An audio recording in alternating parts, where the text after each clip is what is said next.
everyone. Good luck, guys. Good luck, Chef. Good luck, Chef. Thank you. Okay. Yes. Hi, YouTube. Hello, YouTube. Hello, everyone. Welcome to Britzone Wednesday class. Hello, everyone. Welcome, everyone. Hello. Welcome to Amazing Wednesday class. Thank you. Hello, Kalia. Halo Kak Ulan. Hello. To Britzone class. Hello, everyone. Welcome, everyone. Hello, Kak Halida. Halo. Halo.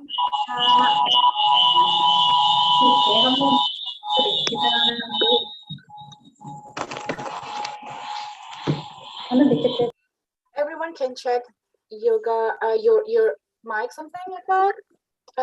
Yeah, we heard some echo from Kak Wulan or Kak Halida. Hello, welcome to the Britzone. So we having chefs here then. Halo Kak Dela, welcome to Britzone.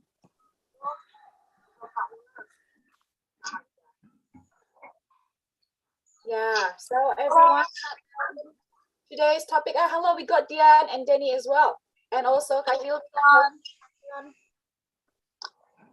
So we having chefs here then. Halo Kak Dela, welcome to Britzone. Hello. Britzoners, maybe everyone to turn the camera on. So we would like to have for interview session, and would like to see you guys in person with your pretty face and handsome face and cool face as well. So I hope everyone is doing well today. We got more people here. Hello, Kanirwan.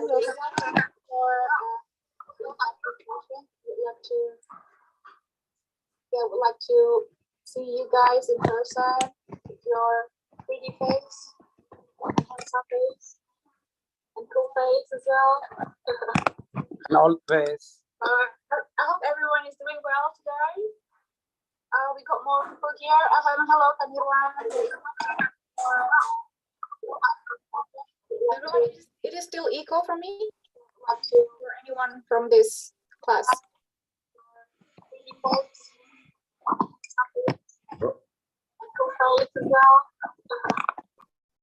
Hello.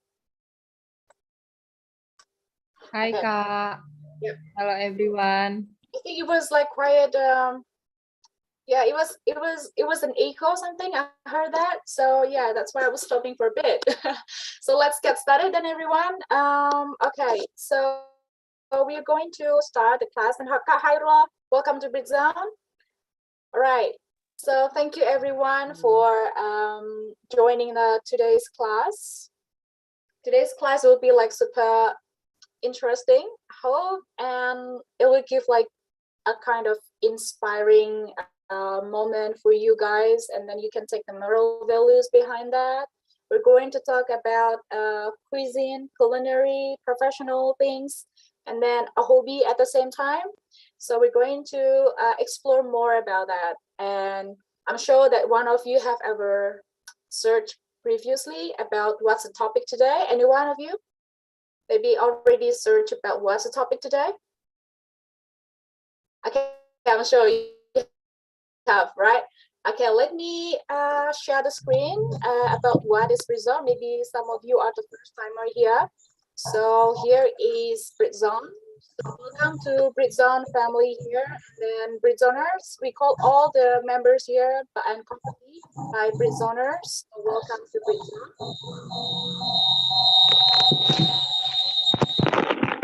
Hello, everyone can hear me? Okay. So Britzone is largest English community in Indonesia, where we are a volunteerism basis. It's running in a volunteerism basis, and also it's free for everyone that want to improve their English. And at the same time, everyone is participating here. They meet everyone that want to improve their English. They find a partner that want to practice, because we all know that it's hard to find a partner with the, you know, like different English levels. But here is the right platform that you will be free. You get so many people as a networking as well. And then you can connect to one of them. You can practice together.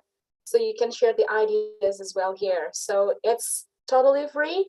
And then it's based on volunteerism basis. So free of charge here. So we are running for about 3 classes each week. The classes, for the first class, will be running every Tuesday. So started at 7 p.m. until 9. And then it is like focusing on speech, debate, interview, and etc. We call it the program by Britzone Speaking Academy, or BSA. So on Wednesday, just like today, the program is about Britzone English Betterment series. That's what we call it. So it runs every Wednesday, starts at 7, just like today. And then we're going to practice more on listening, reading, writing, and also speaking. And the last one is Britzone Fun Day class, or BFD. We running this program on Saturdays, start at 11 a.m. And it brings various fun topics to discuss. It is because we're sure that everyone is running through ups and downs, like super, you know, like so many problems as well, maybe back at the office, at school, or maybe campus. So we're going to make so much fun on Saturdays like that. So yeah, please feel free to join every session, because we're running it for free 3 times a week.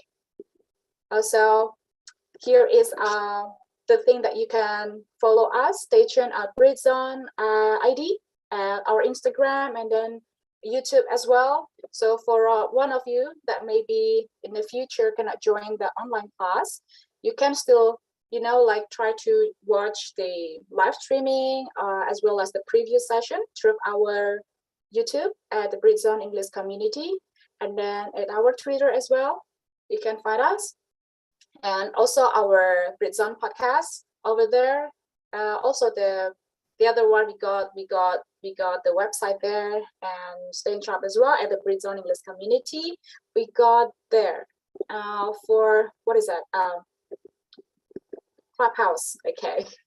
So the last one, well, this is not the last.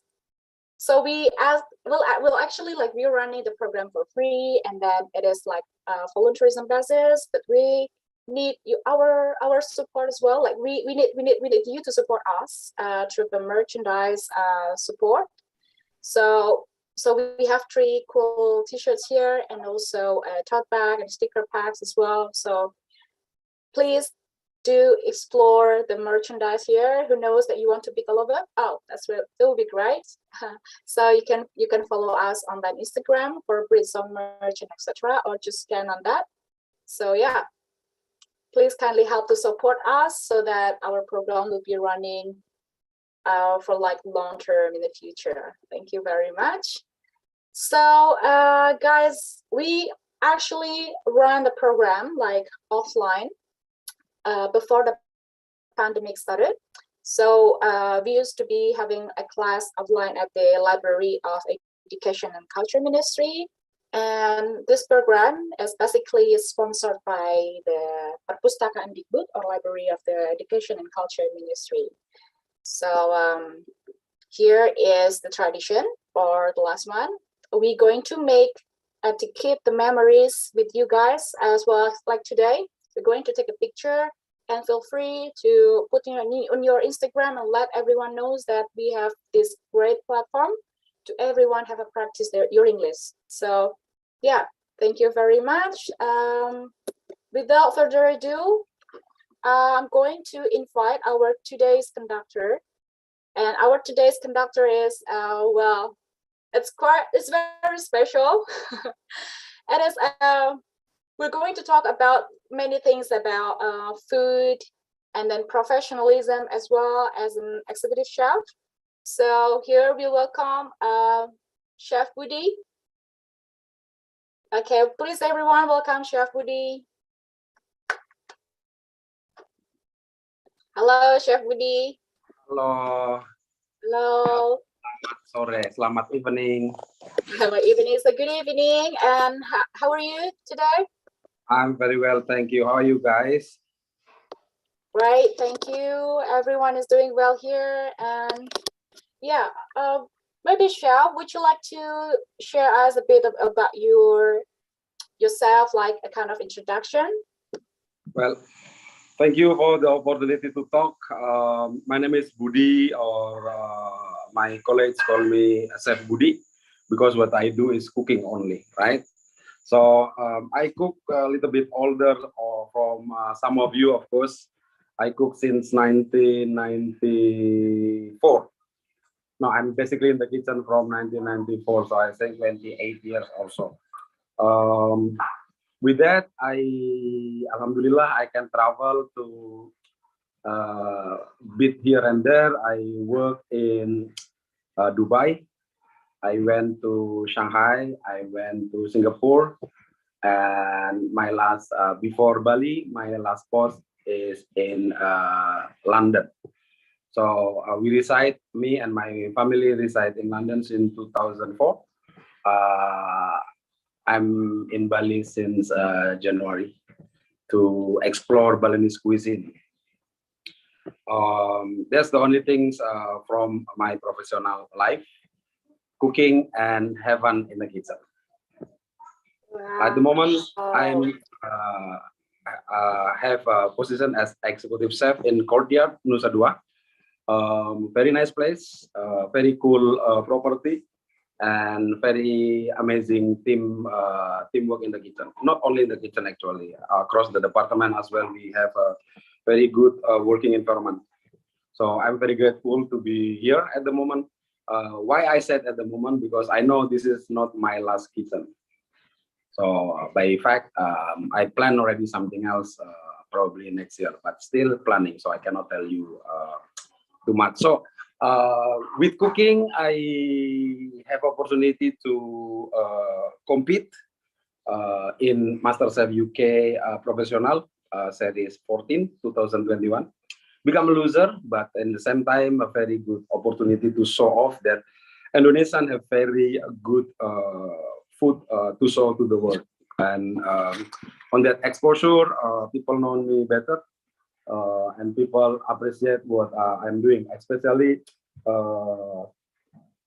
Kedutaan, Embassy, Republic Indonesia appreciate what I'm doing over there. So from 2017, I always have working together to promote Indonesian cuisine over there. And then in my relaxed times, I open Bali Eats as a delivery food while it was on the pandemic. So very challenging time, but I have very positive outcome. I'm become more well known on the neighborhood, on certain area, on the few postcode over there. So my food always sold out before the day. It was very good, good ride for 1 year. And at the moment, I closed the balieats.co.uk because I need to pay for monthly basis, and I don't have the budget for that one. So whoever open the balieats.co.uk, you will not find because I close at the moment temporary. But I will continue that business for sure. Wow. That's so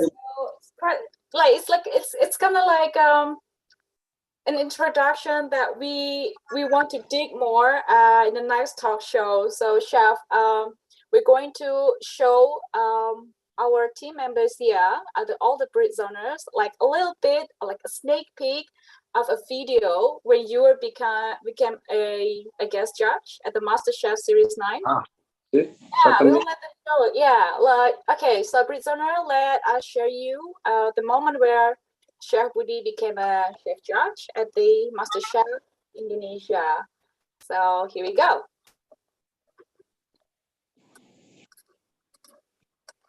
Okay.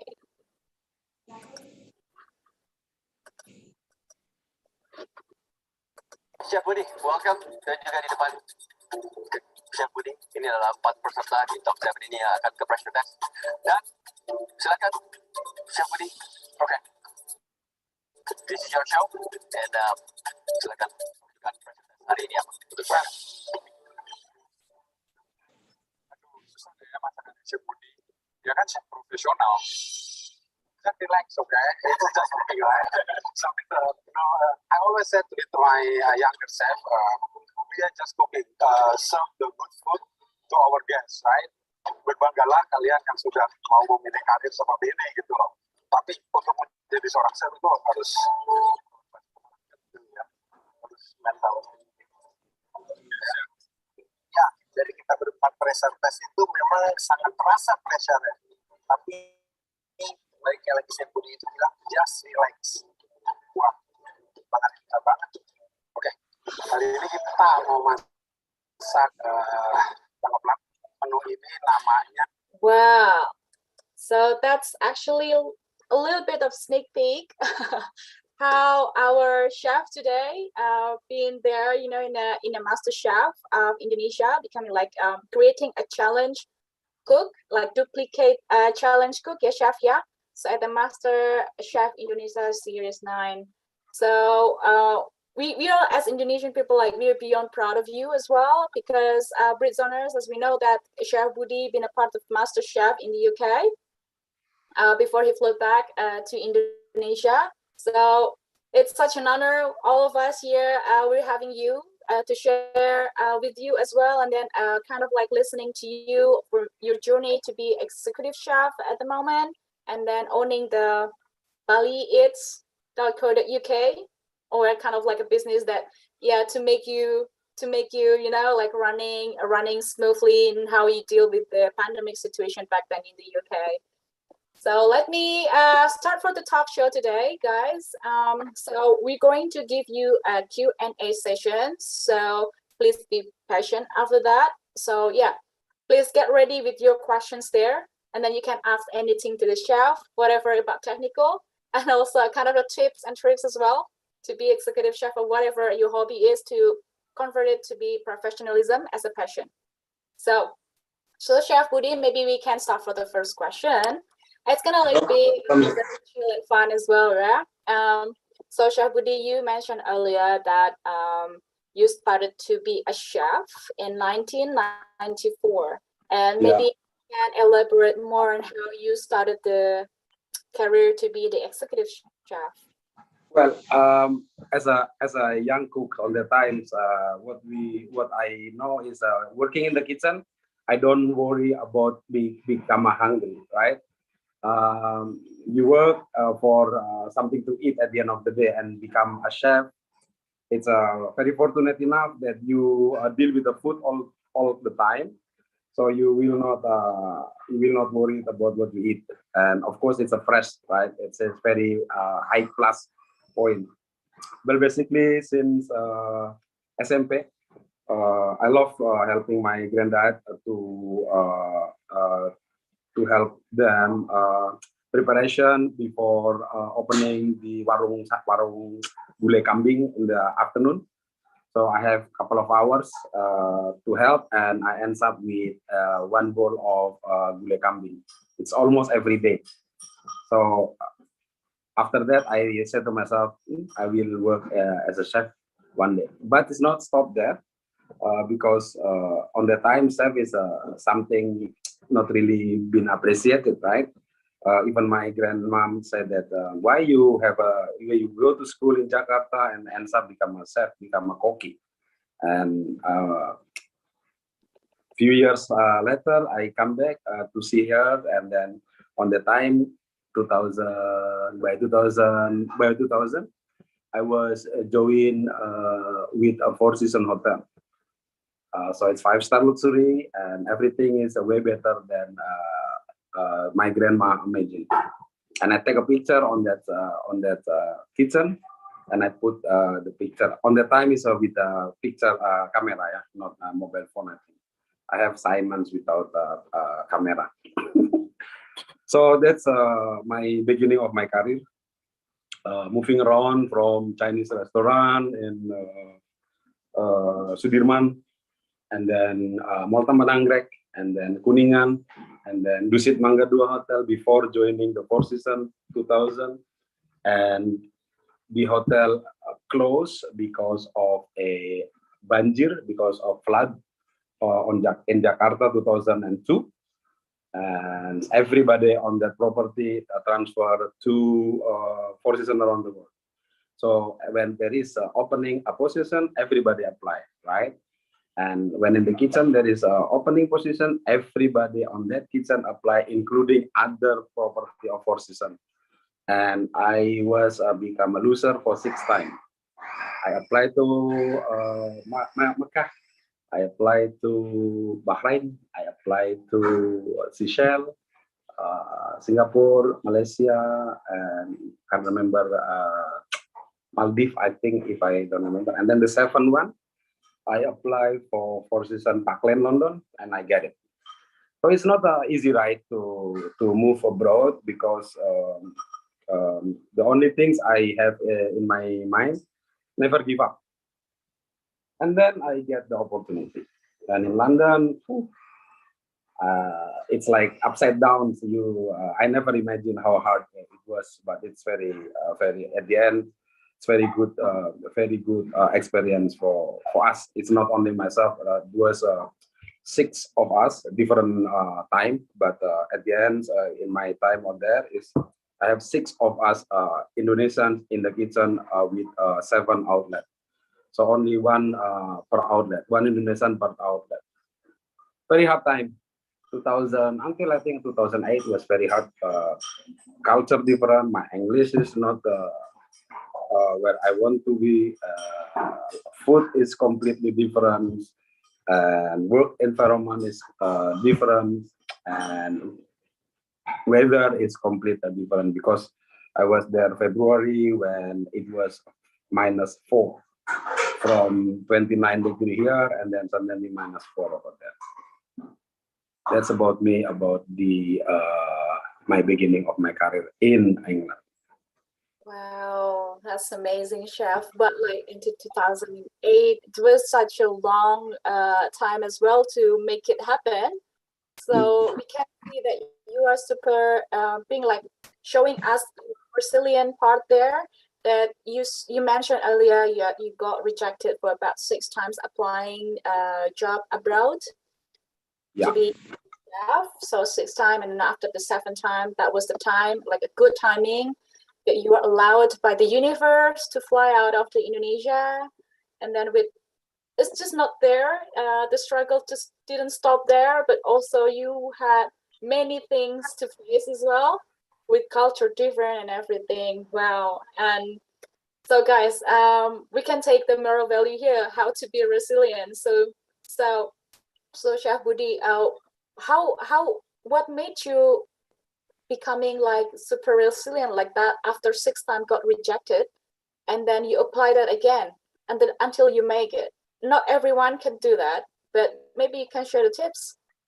Well, in the kitchen, we always been trained become a very hard worker, right? We work with a sharp knife, we work with heat, we work with a time frame which is very short. Imagine you go to have a lunch between 12 until 2 o'clock. And imagine on that restaurant, there is 200 people want to have lunch on that 2 hours with probably 8-9 chefs in the kitchen. So you can imagine how hard it is. But at the same time, it trains you become very, very resilient person. And again, we know that the only move forward is to explore some other kitchen. If you stay in one kitchen, that's it. That's what you know, right? So I decided, everyone actually in the kitchen decided on the time, because we are close, and then everyone decided abroad. And of course, not only myself fail, everyone else, a lot of us fail, and a lot of us doesn't make it to go abroad and then change their career, having whatever to make sure they have bill to pay. But whoever outside is not really holiday. It's not really honeymoon because the work actually harder, way harder. Because manpower is labor cost over there in England is very expensive. So in Indonesia we have 3 people to do certain things. Over there only 1 person to do that's the same thing. And we have to be very efficient. We have to be able to manage our time very wise. Otherwise, we always behind, and it's not good result. Anyway, the only things in the kitchen what I know is learn every day and don't give up. Because when you give up, there is a lot of a friend of mine giving up after 1 year, 1.5 years, and going back home and then change their career, because chef is not everybody cup of tea. I mean, chef is not for everyone's choice of a career. It's very hard, very hard work. A lot of my colleagues decided to change their profession after 10 years or so.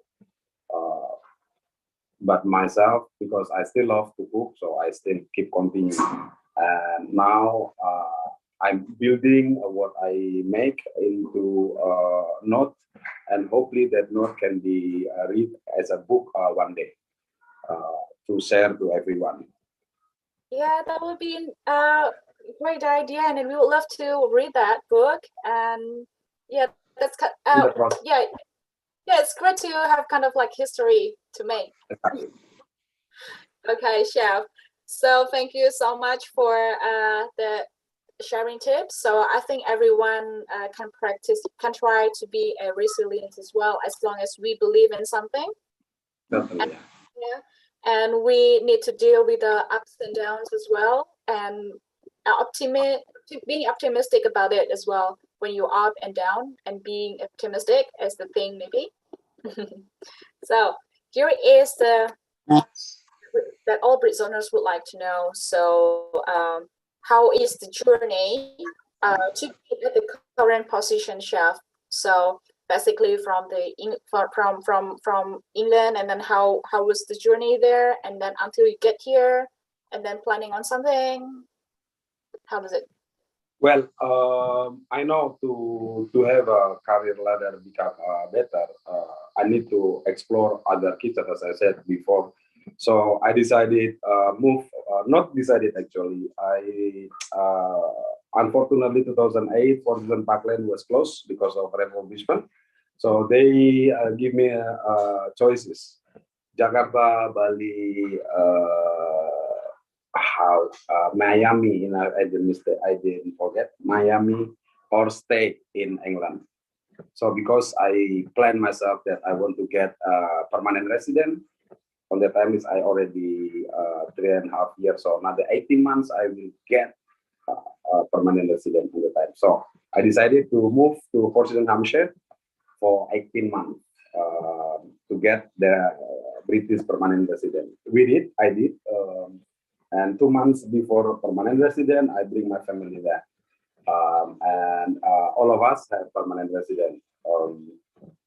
After get that permanent resident, I know it's my time to have a bigger part of my career. So I moved away from Four Seasons and joined the Savoy for reopening a team in 2010.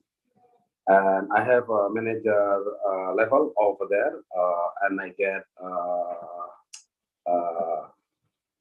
lead restaurant, and we get two rosette. Two rosette is like very good appreciation from a British institution to restaurant, which is very good in quality. So on the first year we get that, and then I get promoted into banquet chef de cuisine. It's a head chef to lead a brigade for event like wedding, ceremony, and so on and so on. And our business on that time was 17 million pounds sterling per year with 23 chefs, and I'm the only Indonesian as a leader. We did it. I did 3 years over there. We always pass the budget, so they give me always nice bonus every year. But I said to myself, I'm not stopping there.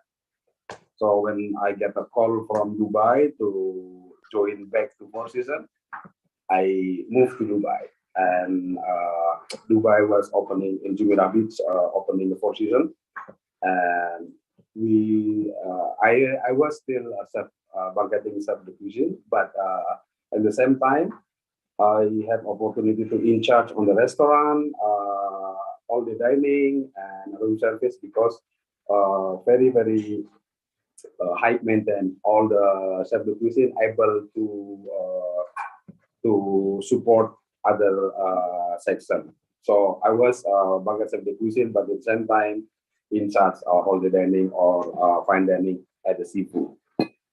Unfortunately, I last only 1 year because my family doesn't want to go there. My son said in Dubai is too hot that there will be no activity outside, so it's better in England. I said it's fine. So I moved back to London, joined with Marriott as executive sous chef.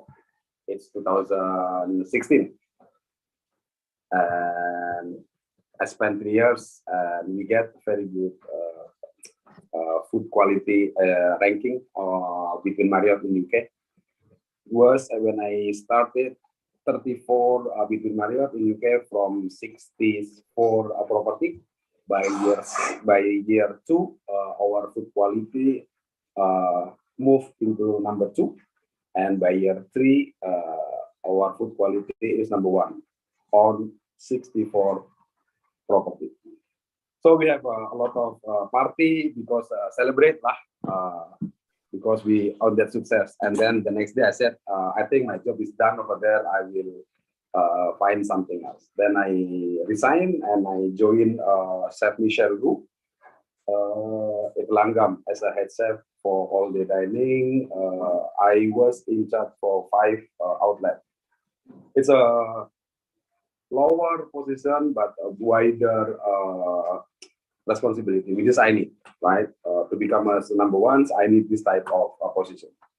I have moved down my position, but I have more responsibility and more money. It's important. The last one is more important. 1 year over there,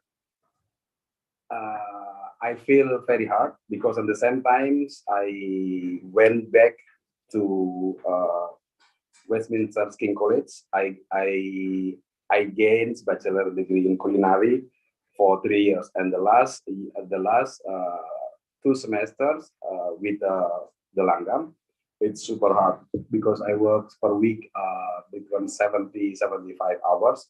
When my day off, I have to be at school or maybe in the Zoom from 8 until 8, 12 hours, 24 hours today. So basically, I don't have off for the last 3 years during my school.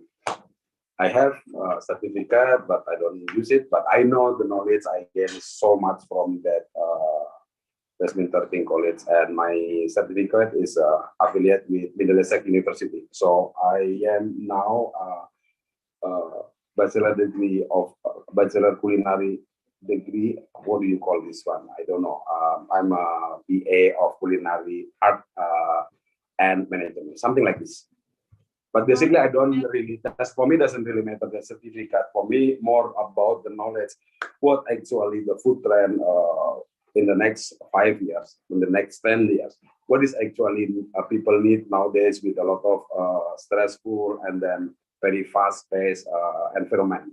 That's what I learned. And what is actually food for us on our body? That's what actually I need to have. So I have it a lot, but I still have hunger to learn more about nutrition, because at the end of the day, what I need to add on my knowledge is the nutrition. I need to read more, or maybe to go back to school or in some point just to learn about this. And then I have opportunity to join MasterChef It was 11 month, no, between 9 or until 11-month process to get into the episode. And then I have to eliminate 1,700 candidates. And on the show, I failed. I was a loser 2021, but at the same time, it was very good exposure. And then everybody knows me better. Indonesian asking me to cook for them, and so I have a lot of private party for Indonesian. For in my spare time, I always use, and then embassy asking more event with me and so on. And then last year, I decided it's time to get #1 position because I know I'm ready. And then I get called from 3 places in Indonesia, but I choose Bali because I want to learn Balinese cuisine. Because at the same time I have Bali Eats as my brand, so it's a good exposure for me, for myself. And last month there is a couple from Birmingham searching my name in Google and find my name in Google, and they asking me if I want to make a book, and I said yes because I have all the notes. But at the moment, they are having my research, my backgrounds, and I give all my CV, a lot of what I've done, and at the moment it's ongoing, and hopefully by early next year it's ready, but still a lot of to go through. Wow. So that is my journey until today. Well, thank you so much for the inspiring story on how the journey of how you proved so until this current position. And we are kind of like beyond proud of you, since you're still like eager to learn. Even you have a great experience in the kitchen, but you still wanted to pursue the degree, and then you made it. We're like, I'm sure like your college mates, your mates there, it was just like young guys, young dudes. So must be like very, very hard for you as well to divide your time, a kind of like time management without not. Yes, of course. It's I must have all the times, and I didn't read that much, right? So college is something very, very challenging time. I was lucky. In my class there was 24 youngsters. There is some three of us the similar age, but they are not working full time. All of them working part time because so hard. Having a college over there is super hard. This standard, I think, is sometimes I was nearly giving up, but the youngster helping me.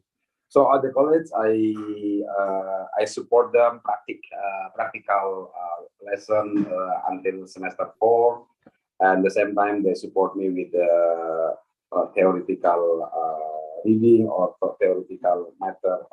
So it's take and give, and from 24, it's only 8 have the certificate, including me, including myself. It's very hard. I feel it because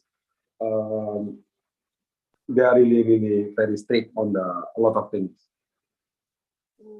Yeah, and But then I know it, right? Yeah, got to be strong in the mental and also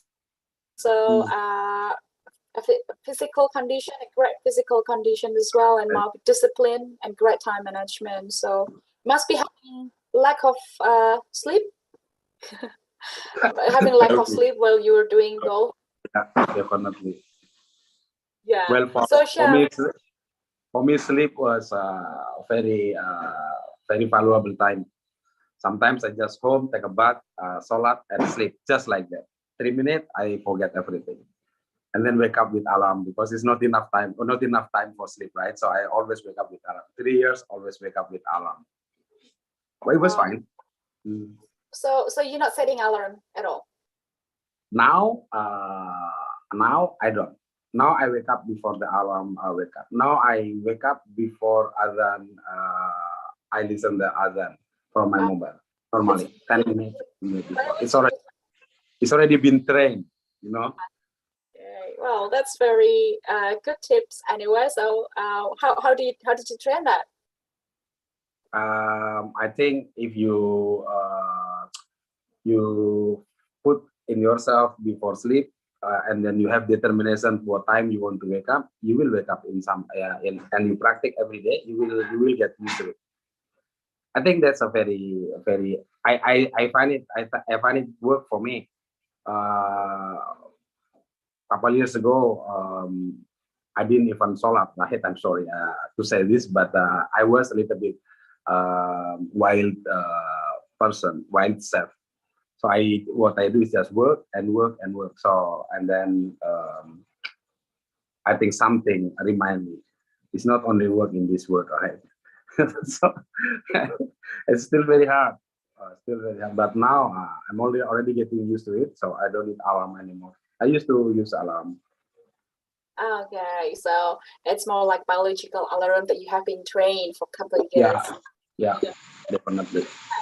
In terms of like work challenges, what is the most challenging situation in the kitchen as a professional chef?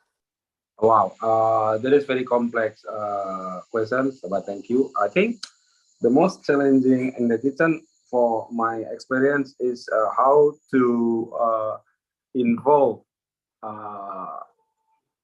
every different personnel to become a teamwork. That's the most challenging area in the kitchen. To be honest, as a chef, especially a European, they have ego so high, right? The French doesn't want to speak English, doesn't like English cooking. The English chef doesn't care about any other country because they are in England, right?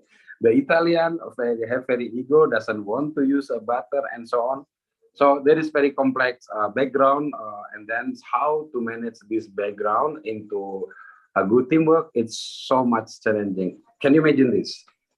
At the Savoy, I have in average every day, my guest is 600, right? Every day. Lunch 300, dinner 300, maybe 350 or almost 500. And I have not every single chef in the same country. So 23 different countries. Some of them doesn't speak English very well, just like me. So a lot of things sometimes getting messed up, right? I said 15, they give me 50. When I ask 30, they give me 13. And the time frame is there. So this is the most challenging is communication and how to organize, how to make different characteristic, different personality into a good teamwork. I think it's the same over here, right? Over here, myself in the Balinese kitchen, all local, right? It's very, very, very good neighborhood, very good kekeluargaan.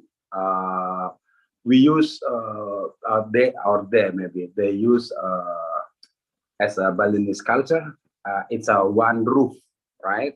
And when something's a little bit different, they will talk each other. So to make one thing, I have to talk to everyone, right? I have over here 37. So not everyone in on the one day. So to change one thing, I have to wait until maybe 1.5 weeks. Even if we have WhatsApp, even if we have email, even if we have mobile phone, doesn't work because myself, I believe talking in front, talking direct is more effective rather than through WhatsApp, through phone, through email. So to change something is not that easy because of the super hard work, the super challenging in the kitchen is how to combine different personality, different strength into very good teamwork and work together. That's how I feel it until today. Well, that's a strong point. So you're talking about the different personalities in a team with many egos, culture and like barriers of communication and different with like diversity there, so many diverse Betul. of course, just like the obstacle have just not like, very complex, and I can imagine that, but you could achieve that. You have passed that, and then you got your career there as an executive sous chef and a head of chefs as well. So we're proud of you again. It's very inspiring, chef. So Chef Budi, may I know that according to your definition, maybe you can give kind of like a definition version of you, like what is failure, what is success? For me, success is when my guests said, I have a very good meal experience in this place. That's a success for me. For me, success is when I see my team say thank you when they are already moved from my kitchen. They come back and they call and then say, Chef, thank you for the training. Now I have this position over there. That is my success. My failure is when somebody doesn't able to translate what I want. My failure is when I think failure is very. I don't see a failure, to be honest. I see as opportunity, because at the end, as a chef, you learn every day. You will make a mistake every single day. You burn food almost every day. You undercook and then need to recook, need to redo. It is almost every day. It's a training we have never ending. So I don't see a failure as a failure. I see failure as a opportunity. Let's say like this, every morning, I have 17 trainee coming from the college. And I think science said that you need to translate your communication 7 times until they listen, right? So, but sometimes you don't have 7 times. You only have 1 time to speak, and then you want to make sure that this person understand what we are talking. But not like that. The next day is the same mistake, right? The third day, the same mistake. So what I have so much opportunity over there already. 3 times opportunity for once. Then how to make sure that before 7 times this person get it. So there is a lot of failure for sure, but don't see failure as a failure. See failure as an opportunity, because I work as a chef. Then this is what training all about, right? It makes everybody success, and my success, as I said, is when one of my team called from somewhere else. Chef, thank you for your training. It was very good for me. So until now, I have a lot of call when somebody success somewhere, like one of my proteges become a head chef in Bern in Switzerland, and he always call chef. Always some like once a month he called. Even his mom called me because of what we done together, and it is make me very very proud as his mentor, you know. And Wow, I think very amazing. Yeah. I think that's a success for me. So good to know. Like there's a quote that I want to underline from the definition of failure, according to Chef Budi. We every day we making mistake. You don't see a failure is a delayed opportunities, like a success, a delayed success. So it is an opportunities that you can try it again until you make it to be a success. So it's a good point and a strong point that all Britzoners can underline here. And also the last but not least, maybe any tips that you can share to all the Britzoners here, and how to expertise in something that we love, from coming from hobby turning to the professionalism. Well, I think there is a lot of things to motivate yourself, right? When you have something you really like, for sure you will love it so much. But sometimes it's very hard when you hit the roof, right? In some point, for sure you hit the roof. Why it's not moving up? Why this is just stuck? And it's life. The only things you need to have is never give up. Anything you do, just never give up. Especially when you do because of you love it. Otherwise, you just become nothing. For me, there is only one word: never give up. Not two words: never give up. Because give up is for if you give up in whatever you do, so what for life, right? I mean, anything like you are studying. Some of you studying English together in this Britzone. Indonesian, I'm sorry to say this, but Indonesian, a lot of people demotivate somebody else motivation, right? Like lagi itu aja lu nggak bisa, something like this, right? Like this, a lot of things like this, negative comment, and it's very common over here. Only with a strong heart, with a strong determination, you will overcome this type of comments, right? It's a little bit different with Europe. Europe doesn't matter. You don't know how to speak English, but when you try to use it in English, even if there is a mistake, they will correct you, or they will say like, "Can you repeat again slowly?" They're asking like this. Over here, a lot of things they say, "Lu ngomong apaan sih gitu aja nggak jelas." Sometimes it's very very common. I find it very common, right? So to whoever still learning English, just ignore this type of negative environment. Just keep up the game, keep loving it, what you're doing, and never give up. Then you will be. Yeah, then we'll be success. We'll make it. Definitely. Yeah. Thank you so much, and all the prisoners agree to what you say that not just England that have the culture of try to motivate everyone to just it's okay to make mistake, it's okay you cannot do it. Yeah, it's like a good attitude. Yeah. Someone, right? Just like in today's class as well. Everybody comes here and then no judgment at all for practicing their English. So that's why we're no judgment here.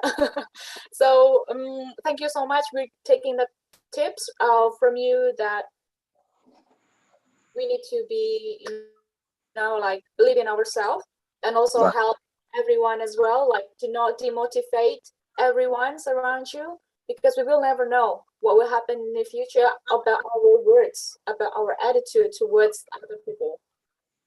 So I agree to that, and I'm sure that every prisoner here agrees to what you say, to what the tips you have given to us. So prisoners, here is the end of the talk show. I'm sure that everyone is wanting to ask plenty, like bunch of questions to Chef Budi. So Chef Budi, get ready, Chef Budi. But beforehand, let's take the pictures first. Lots of pictures together. Again? Again? Why you every time asking take a picture? You know that I'm not photogenic at all. It's okay, right? Yeah, so it's okay. You're not photogenic, but you're inspiring and still photogenic. So okay, let's get started to take a picture. Everyone, please turn the camera on. Okay, camera on. Show your beautiful and handsome and cool face here. All right. Yeah. So Kanirwan, and then another Nisa there. Hello, my twin. All right. So please, Dewi, could you please help to count them? Okay, guys. So we will taking picture in 3, 2, and 1. Cheese. Okay. One more then? Yes. Okay. Be prepared. 3, 2, 1. Okay, thank you. Thank you. So, prisoners, I'm sure that everyone is having kind of curiosity, would like to ask some questions to Chef Budi. Please raise your hand there. What is your reaction? Okay, maybe Kak Lutfi start, please. Oh, no. Oh, one moment. Kak Dega would like to ask something, and then after that, Kak Lutfi. Please get ready. No, Kanisa. No. I'll let the chance for the participants. Yeah, can I see like we're very curious over there, like so many questions, like we can see it from your face there. Okay. Kak Lutfi, are you ready? Yeah. Okay, the time is yours. Okay, thank you for the time given to me. But before I'm going to ask to Mr. Budiono that let me introduce myself first because I'm the Chef Budiono, not Mr. Please, Chef Budi is okay. Or Budi, not Mr. Okay. Sorry, I'm sorry. Alright. Okay, thank you, sir. But before I'm going to ask, let me introduce myself first because I'm new member here. I'm Lutfi. Yeah, I'm Lutfi, and I'm student here. And yeah, maybe I hope I can be a good friend for you guys. Okay. Pak Budi. Budi, besides your many good achievements, but have you ever got to complaining or bad response from your customer for the food that you have made when you were in abroad? Could you tell us? And the second question is, who's the person that inspired you to be a professional chef? Thank you. Thank you very much. Very good question, Lutfi. I think as a chef, of course, there is always opportunity to get complaint, to get constructive feedback. We call it in hospitality, right? Because we don't use a negative statement.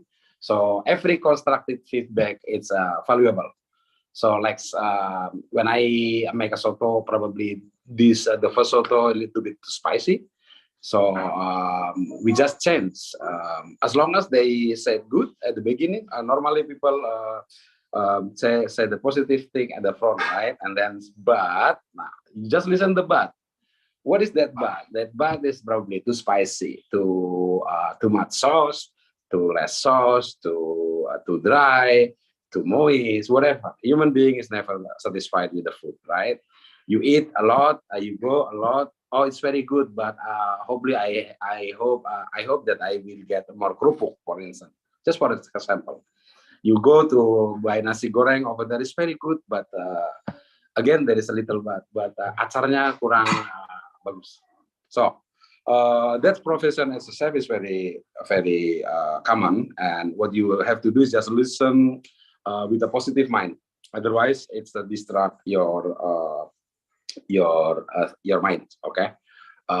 Every single complaint, every single constructive feedback is a very valuable. Anything. If like you, what are you doing, Lutfi? What do you do for living? Lutfi, what do you do for living? What do you do for living? For my job, maybe. Yes. What do you do on your job? I'm just asking back. Yeah, actually, I'm a civil servant, by the way, and civil servant is pegawai negeri, isn't it? Yes. Okay, so of course, you will complain a lot, right? As a human being, your boss maybe complain a lot. It's a constructive. Take it as a constructive. Whatever they complain, maybe whatever, right? Every day there is a constructive feedback to make us better. Don't never see things only on negative side. You need to see the positive side as well. Try to use it like this on your professional career. Then you will be so grateful that you have a professional career. If you always think negative, then by 3-4 years you will give up your job. So as a chef, that's all I get every day. Somebody said very good. A lot of a person said very good. Few people will say it differently. It's only if you, as long as there's not more than 10%, it's fine. Even if then if already 10%, then we have to worry what we are doing, right? That's I think answer the first question, right? The second question, who inspired me to become a chef? I think in Indonesia there is a Singaporean chef called Jason Chin. He owns several restaurants now, but he is very hard worker. He's the executive chef. He's the owner, but he still cook until maybe recently he decided to move back from the work. That's in Indonesia. In England, I have a good relationship with not much, but a few of the Michelin star chef. But they inspired because they inspired everyone. But what I really love is Marcus Waring, my judge on the Master Chef. It's somebody who bring a local produce into Michelin star table, right? So in his restaurant, all the product is from England, from local area, not more than 50 miles, and he can produce into the 2 Michelin star. For sure, I as well admire Jason Blumenthal, and I learned from him for 2 weeks in his 3 Michelin star. But it's molecular gastronomy. It's just it's like a different game of food, different word. So when you eat the macaron, put on your mouth, it just disappear without you bite. It just disappear. But that is molecular gastronomy. I know a little bit, but it's so expensive here to run. Few chefs inspire me, but I think I have to inspire myself. So I always motivate myself in the morning before I go out. I always say to myself, I want to make something better today. That is my inspire of my career. But yeah, there is a few chefs inspire me. Is it answer your question? Okay, thank you, sir. Pleasure. It's amazing answer. Thank you. Thank you. You are welcome. Anything else? Now we have okay, we got Chef Janwar here. Oh, Chef Jawar. Okay. Where are you working, Chef? Yeah, hello, sir. Nice to meet you. Nice to meet you too. Where are you working? Just finished the contract before I work in cafe and restaurant in Jakarta. And before I have also long journey to be the chef, same like you. Before I have I am stay in Dubai 2007. I work for saya. I'm stay in Satwa. And then I moved to Kuwait. I work for Convla Hotel. Wow, and everywhere. The last I have worked in US maybe around 10 years ago. I work for NCL, Norwegian Cruise Line. So now I am just stay in Jakarta and want to learn more about the entrepreneur. Yes. So And what is your sorry? What is your question? To learn about entrepreneur. I'm learn from another book like Jack Ma and some Of course. the book like, Yes. and like yeah, this something the new. Same like to be the chef is not easy like long journey right. To be chef not easy, must be strong in cooking, must be strong in food costing, must be strong in hygiene and sanitation hazard, must be strong in administration. There's a lot of the skill we must know if we want to be the greatest chef. Certainly. So it's my question is on the one obviously is already some of the people already asking to you before, right? And my question is only one. And now you already to be the great executive chef in the big hotel in Bali. So what is your dream? What is your achievement after to be the executive chef? Maybe your dream in 5 years, in your future, and maybe after you to be the. I mean, after what is your dream after you get everything today? Okay. Well, everybody have a dream. I'm 48 to 49 this year in December. I still have a very big dream, right? My dreams, my short dream, probably in the next 5 years, I will have a food on the table in somewhere on the room called Chef Budi restaurant, something like this. Basically, I want to every chef, of course, every chef, a lot of not every chef, but a lot of chef have a dream to open their own restaurant, right? So actually, I come home to offer my business plan actually to three of the successful businesses here, business person here, or business group here, but three of them fail. Okay, so that's why I come to get that job. One of the three offer I get. Basically, the job I get is because I didn't get the business plan on my schedule. But still, business plan still running, and my business plan is my dream. So my biggest dream is to open a restaurant, Indonesian food, not fancy, enak. That's it, and people coming back because of that quality. Somewhere in UK first, because I need to see my kids finish the university. My son now just going back to university after drop off last year, right? By September, he will start studying law in Surrey University. So I need to be there to give him support. And at the same time, hopefully that dream coming through in the next 2 or 3 years. That is my dream. So never stop dreaming, right? So I put in my ink here, jangan berhenti bermimpi. So sampai whenever old is only a number. As long as your mindset still very positive, still want to achieve something, you will able to achieve it. You have to have confidence that you will achieve, then inshallah you will achieve that someday. Okay, thank you, Chef, for your Pleasure. inspiration, motivation, and everything. Nice to meet you. Thank you, Chef Anyone? Okay, thank you, Chef Januar and Chef Budi. So we got to Chef here, like discussing things, very inspiring. And we got Kak ICT here, Kak ICT Nurhayati, please. Yes. Yeah, thank you so much for the opportunity. Hello, Mr. Budi. Nice to know you. Chef or Budi, not Mr. Please. Mr. is very high things for Okay, Budi, Budi or Chef Budi is okay.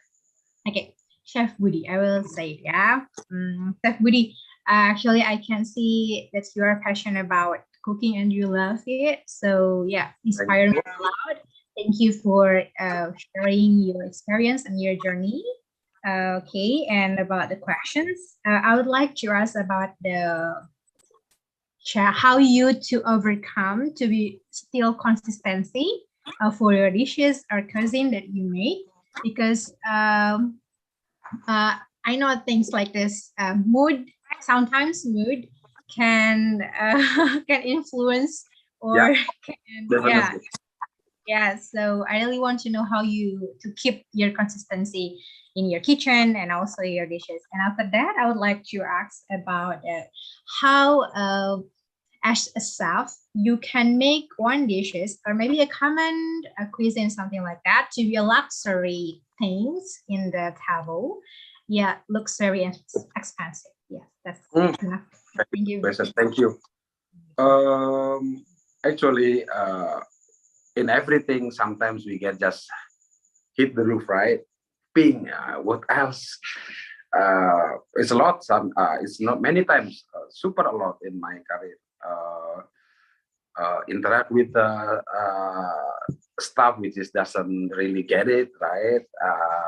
And then seeing a lot of our team doesn't cook like the way you want it, right? And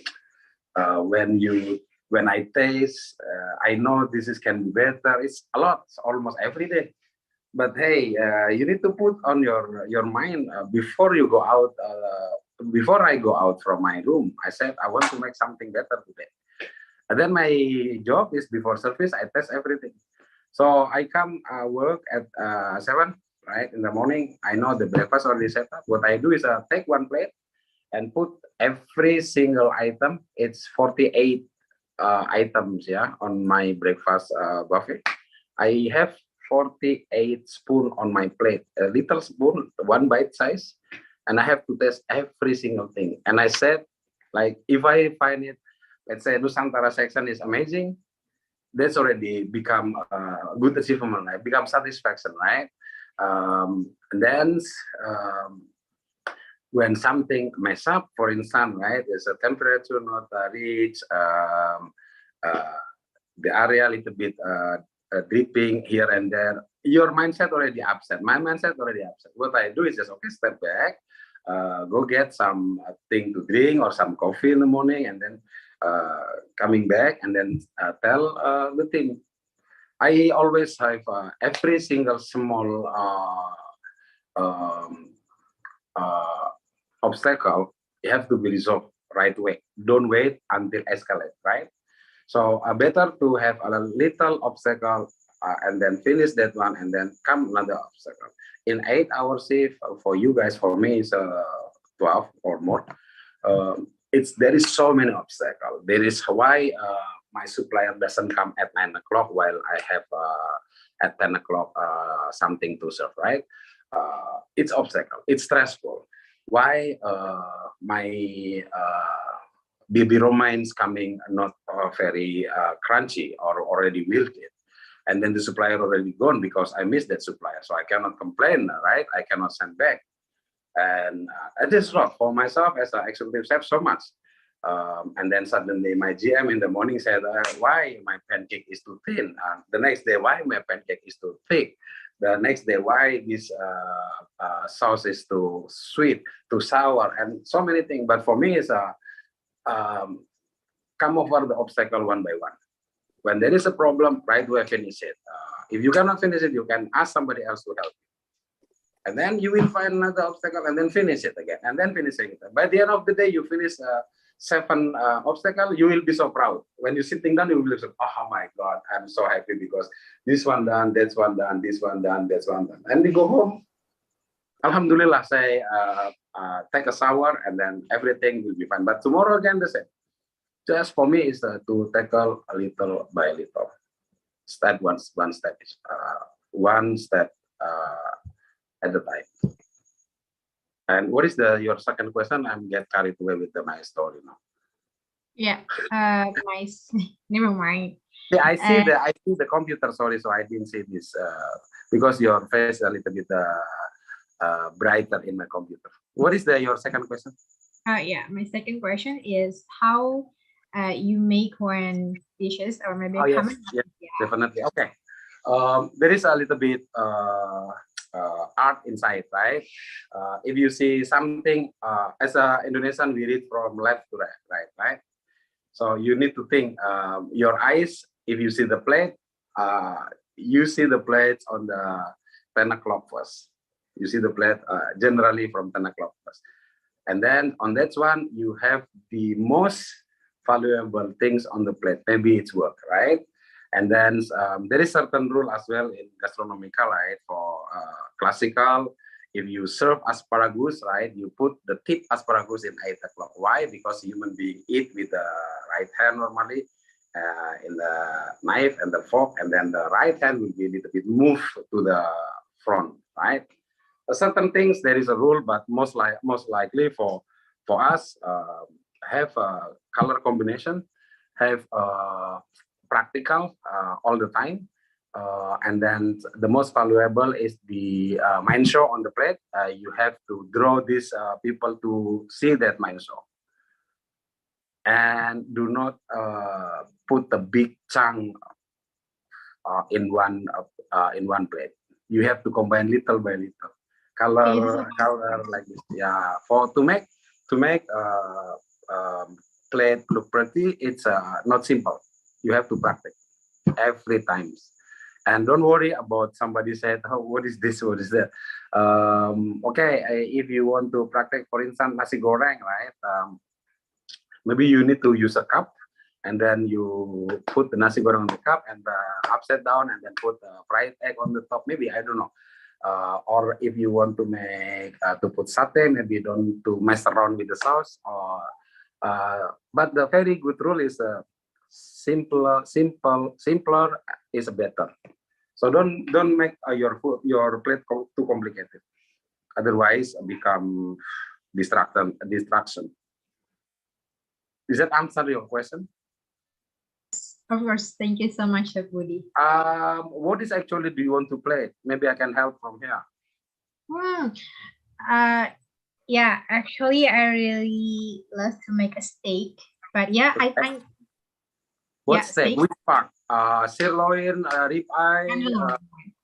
tenderloin. It's very expensive. Okay. Make sure. What do you put with? What is your carbohydrate? So in a plate you should have carbohydrate, fiber is a vegetable, and protein and little sauce if your steak needs sauce, but it's not necessary. So the vegetable, probably 3-color vegetable, right? And then the carb, probably, what do you put? Nasi? Sorry, I'm laughing. Stick with nasi. Stick with nasi, okay. Probably Mashed you try potato, to put maybe. potato, yeah. Then mashed the potato potato maybe rather than the whole potato, maybe you can crush the potato with butter, with parsley or chive, and then you put in the ring, right? You put on the ring, and then you put on that top of the ring. You have cherry tomato, so the color between yellow and red, and then the steak maybe you cook it medium rare, and then you cut it, slice it a bit. See, I can see this beautiful already. And the sauce not too much, just to little bit. I see. Thank you so much. Chef Okay, Budi. so you will plate that one, and then you send me the picture, okay? Inshallah. Inshallah, Chef Budi. Or you can come to Nusa Dua, we can plate it together in courtyard. Inshallah. Maybe there's a chance for it. Thank you. Anyone else? Fine. Yeah, so thank you. Is that answering the question, Kak ICT? Thank you. Thank you. So Chef Budi, thank you very much. And now everyone is very curious about Chef Budi, would like to dig more about Chef Budi, but again, we have a lot of time for the Q&A. We're sure that we're going to have a member representative later on. So everyone, do not be afraid that we will give chance to connect with Chef Budi. So we're going to be in a FGD session at the moment. So the FGD will be here. Everyone will be split into several rooms with our facilitator. So here is what we are going to talk about tonight. It is still related to the culinary stuff. So here it is. Okay. If you are a professional chef, right? So what kind of dish that you would like to focus on? For example, like Indonesian food or everything, or if you want to have like make it specific, just give your facilitator and your team member there in a group any interesting story that you can share or the value behind it. Maybe you have personal relation or like deep connection with the food. So we're going to connect with you with all our facilitators here. So just want to say hi from Kavani. Hello, Kavani. Hi, Kanisa. Okay, so we have what else? Okay, moment. Kadega, hello Kadega. Hello, everyone. Okay, hello Kadina. Hello, everyone. Hello, Kanisa. Hello. Okay, Kak Iza, hello. Hello, good evening, everyone. Good evening. Hello Kak Rizka. Hi, everyone. Hello. So we have also Kak Amanda. Hello Kak Amanda. Hello, Kanisa. Hello, everyone. All right, so the facilitator, please get ready. We're going to split all the members into some groups. So please use or optimize the time for you to practice your English. And we're going to choose the representative to be to represent the ideas, and then just talk to Chef Budi to share things, right? So yeah, please, Kak Dewi. Is Kak Dewi there? Okay. Yes. Please accept the invitation. Good luck, guys.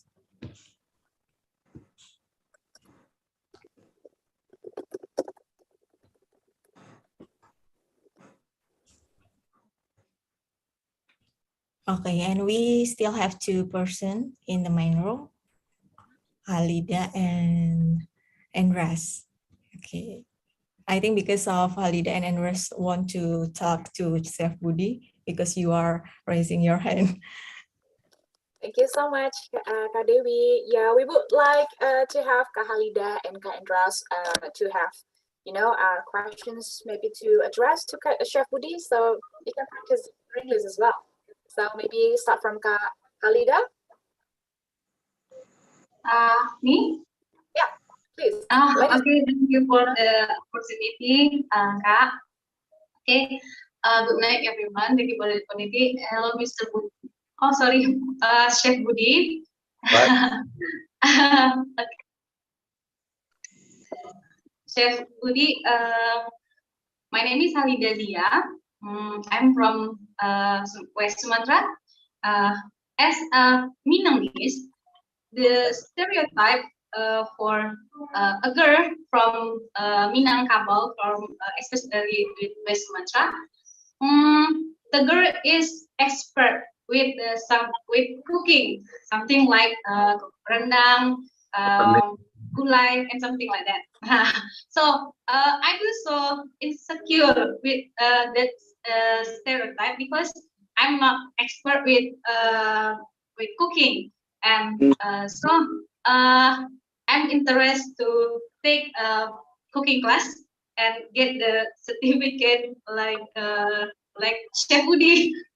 Maybe not international chef like professional chef, but I think this is the not for job, but just like hobby, and I'm interested to learn about cooking, especially the kind of food of West Sumatra.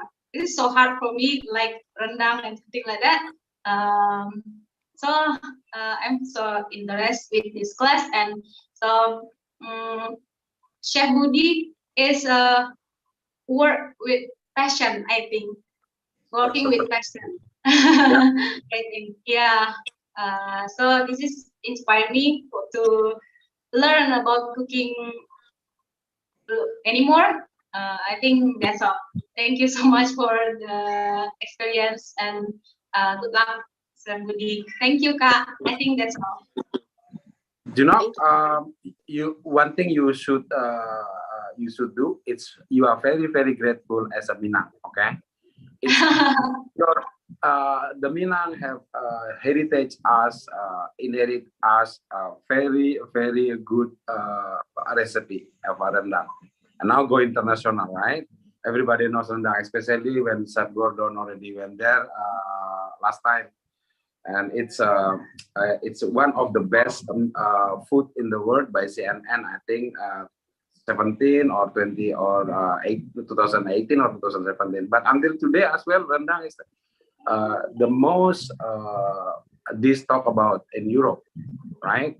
So you have to be grateful. And if you want to study cooking, you should come not to the teacher, but come to your elders and the Minang, because mom cooking you cannot beat. You cannot beat mom cooking because there is a lot of love over there. So cooking with passion, with love, I think you should be very grateful. Where do you live, in Minang or in Jakarta? Right now I live in Jambi. I see. It's not that far, right? Jambi is a little bit different. Jambi, I think there is a lot of seafood over there, or not? So, but you need as a Minang, I suggest that you have to be able to cook a Minang cuisine. It is a very, very good cuisine you have, and you have to be very, very proud of it. Thank you, Chef Budi. If you go to United States one day, and then people asking where you come from, West Sumatra. Of course, they will asking you to cook rendang. They will not ask you to cook pasta, This right? is make me insecure as a Minangkabau. No. First, you have to believe that by nature it is your cuisine. You will able to do it. When you start cooking it, you will remember when you are little. Oh, my grandma always put this. You will remember it's by nature because you are inherit a Minang tradition. So you have to be very careful on this. Okay, thank you, Chef Budi. Good luck. So much, Kak Halida. Salam rendang ya. Salam, Kak. I have to eat rendang but at least once a week. I love rendang. Leaf, yeah, and it's very amazing. Yeah, it's amazing. Thank you, and Kak Halida. Thank you. Yeah, and also we're going to go to Kak Andras. I'm sure that you would like to have some questions to Chef Budi. Please, the time is yours. Thank you so much, Kak Anissa, and hello everybody, and thank you so much, Chef Budi, for the experience that you have shared to us. Personally, I'm not a chef for myself, but I really love watching videos about cooks' life, how they do their days as for becoming a chef, or how they run the restaurant in YouTube. So it's a great pleasure for eventually having this conversation with you as an executive chef and a professional chef. So it is a very great night for me. So what I would like to ask you, how does the work ethic in your as a chef in the kitchen really affect your daily life? Because I see a lot of attention to detail for a chef, and hard work and hardship in the kitchen. How does this affect your daily life as a person? Thank you so much, Chef Budi. Thank you. Very, very good question. Thank you very much. As any other profession, right, you have to embrace what you have, right? There is a lot of obstacle. Whatever you do, there is a lot of obstacle in our profession now. But yeah, as I said before, that I have to overcome little by little. Every single obstacle is opportunity, right? So I take it. And then if there is too much, I step back. Sometimes I ask coffee. Sometimes I go out from the building for a few minutes and coming back. And then on the way, most of the time I have idea, because there is experience already. There is experience in my career path, so I know what to deal with most of situations. If I cannot deal with the situation on the time, then I can ask my supervisor or someone else, which is there is a lot of people better than me in cooking in that kitchen, right? Because most of the menu is Balinese influence. So what I create is whoever make the basegenap at the beginning, when my first second week or my first 2 weeks, I always ask whoever make basegenap, they make a recipe note and then they plug it into the wall. So so the next guys make the recipe, makes that basegenap, they will have the same, not 100% the same, but a very similar taste. That's we have the standardized. At the beginning, nothing over there happening. So today the basegenap too much galangal, the next day too much camphor, the next day too much turmeric, and so on and so on. But now we try to find standardized. That's obstacle. So you need to love what you do. So the obstacle is just little part of what you love, right? For instance, if you love PlayStation, you will lose most of the time at the beginning, right? But because of you love, you will able to overcome that, and then you go to the next stage. The same, like any professional, I think the same. Like for instance, until today I admire a teacher, right?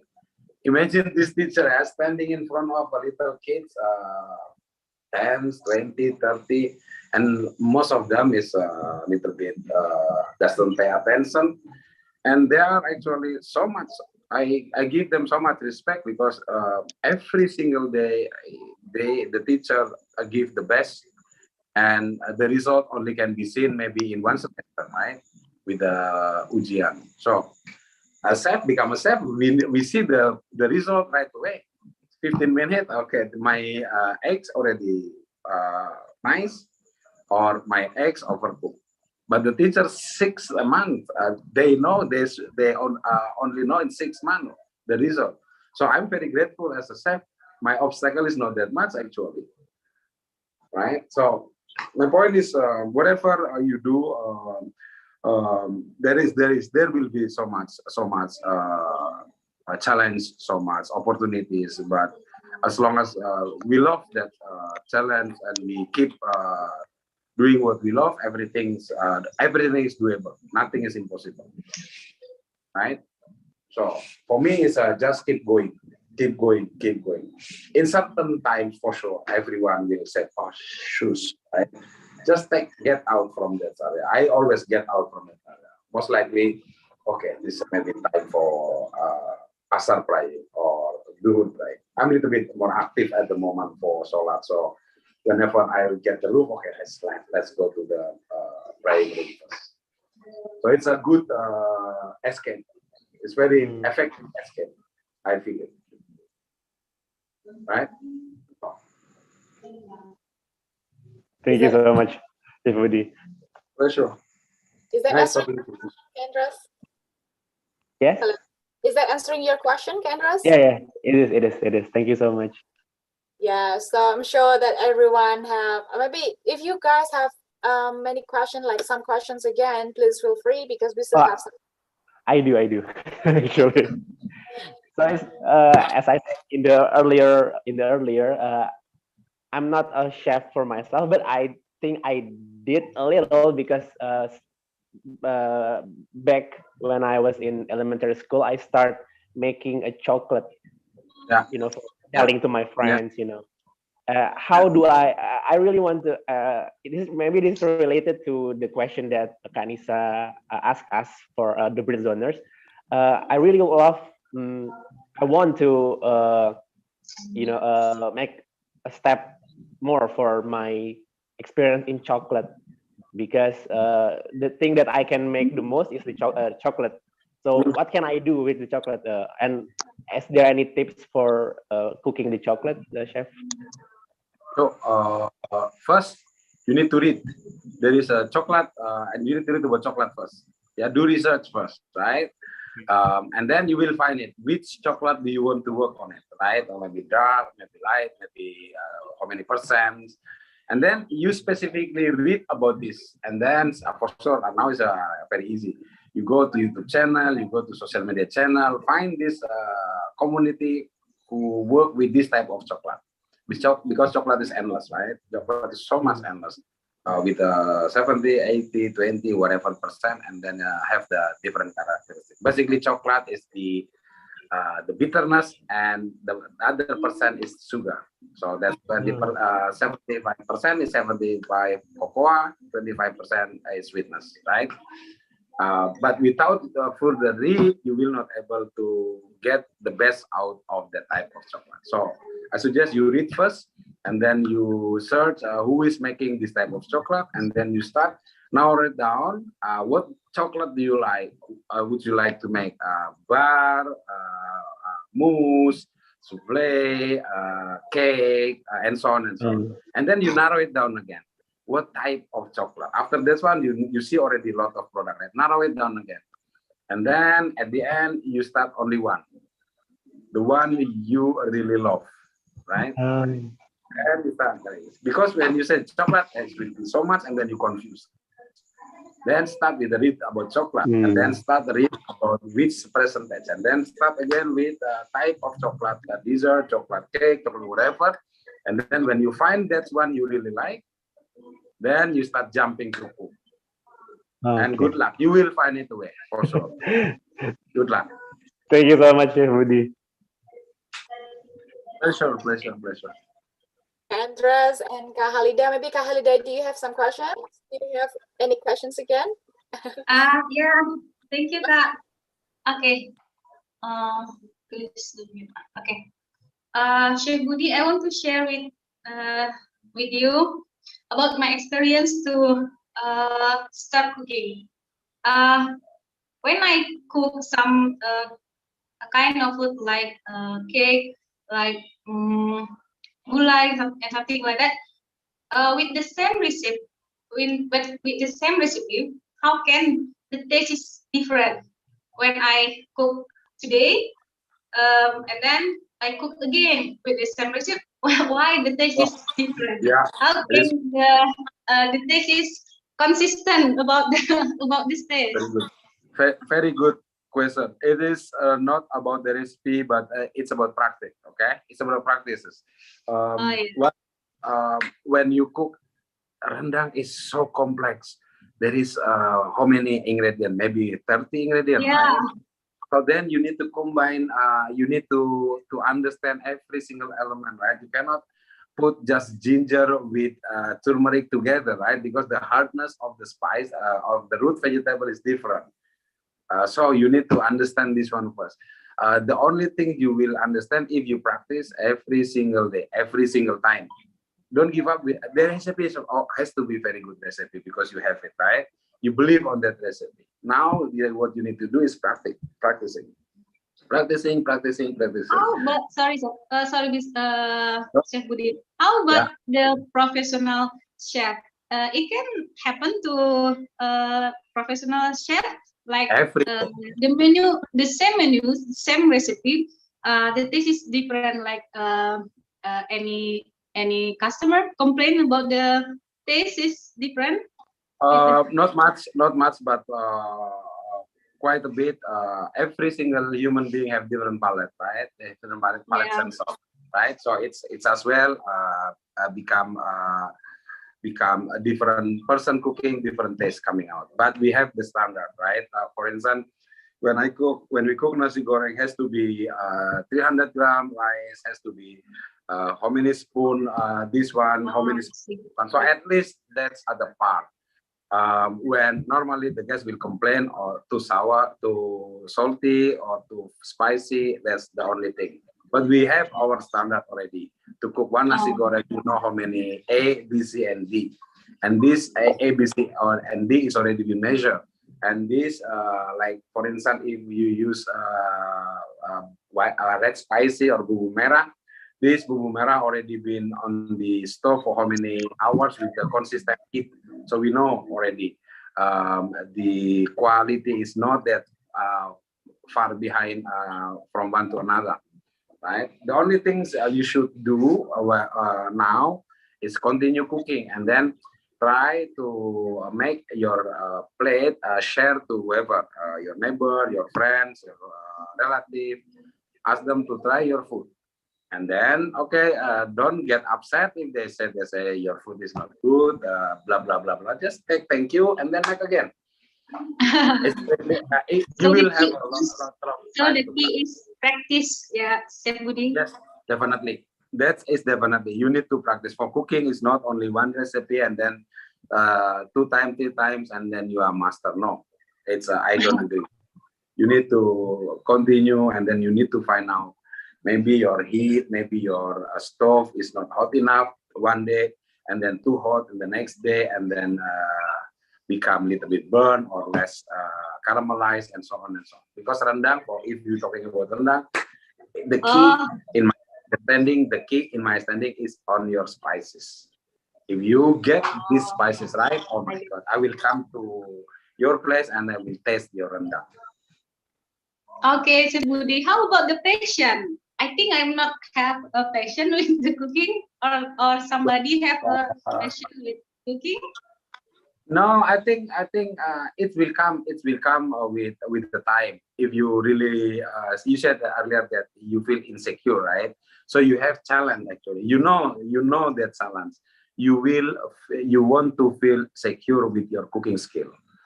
It is already 50%. You know already that you have to overcome this. So by the time you want to cook more. Master it one, master it your rendang. You don't need to cook a lot of things. Master it one rendang. The rest will follow. Because when you do one thing perfect, the rest will, I can make this one very nice. The rest you can make very nice. But I see. master it. Definitely, I will come. In 2 years' time, you will text me through social media, whatever said, can you test my rendang now? I will come. Or you can send it through, what is that called, a GNT or whatever, to wherever. Oh, I see. Just don't Yeah. give up. If you have something, you have a goal, like you feel insecure, then make this insecure become secure. How? Then you need to start learning, right? That's the only way you will overcome your insecure feeling, or not? What do you think? Sorry? What do you think? Pardon? I think you need to overcome your insecure feeling, right? The only way you have to practice to make sure that Yeah. you become a Yeah. master in one dish first, not many, one dish. When one dish you already feel secure, then the rest you will the rest will be easier. Couldn't agree more. Yeah, just like less insecurity. Yeah, that's the powerful words. Always. Well, everybody. So thank you, Kak Halida, and also Kak Hendras, and Chef Budi. We had so much fun and like very insightful conversation here in the main room. Very. Yeah. So everybody is going back now in the main room. Well, are we waiting for the rest of the? Okay, we still need to go back to people. We are hungry, Kak. We are hungry. Yeah, because So once again, thank you so much, Chef Budi. Yeah, thank you, Chef Budi. So we talk about rendang. I was hungry as well, Chef. Yeah. But We talk about- I didn't find a good rendang at the moment here in Bali, in Nusa Dua, because I'm always working, so there is very less time. Once I'm still hunting croissant because my breakfast croissant is not that good, so every weekend I hunt somewhere. So I found it at the moment. Monsieur Spoon, I think Jakarta has as well. Monsieur Spoon croissant is one of the best in Bali. Okay, let me try that. Thank you for the tips. That's right. It's very good. Yeah. So I usually bought croissant in Alpha tip. Yeah. You cannot compare this production with artisan, you know. That's just on the go. Monsieur Spoon, I don't know. In Jakarta, my friend told me Jakarta have a good baras. All right. So thank you for that, Chef Budi. I want to try that. Okay. So we're going to have the representation. Representative to deliver the ideas on what you guys get from the forum group discussion session with all the facilitators and also your teammates there. And I'm sure maybe one of the group had just one-on-one session.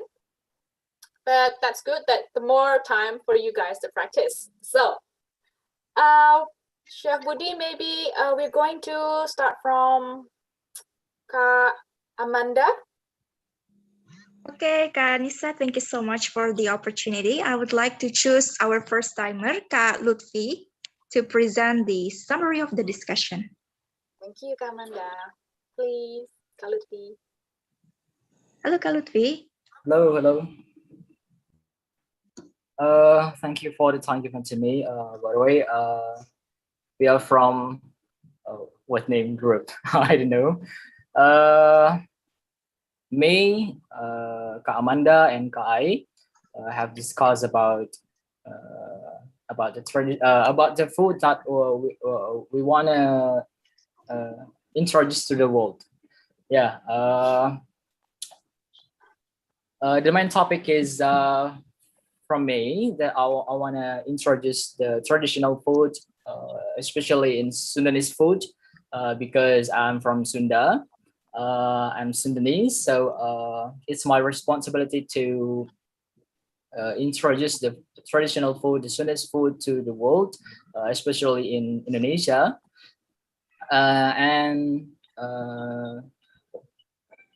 Name is karedok. Have you ever heard, guys, about karedok?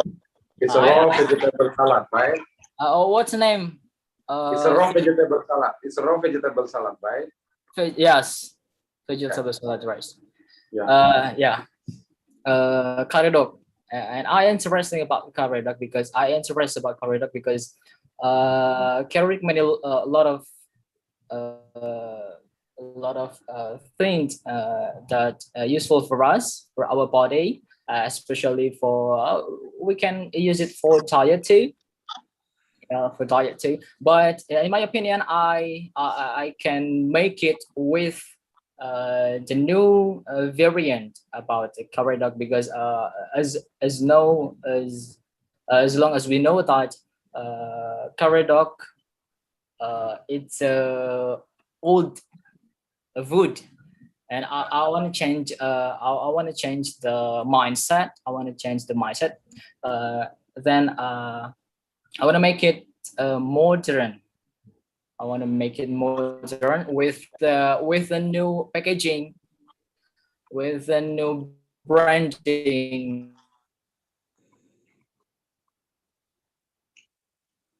Hello?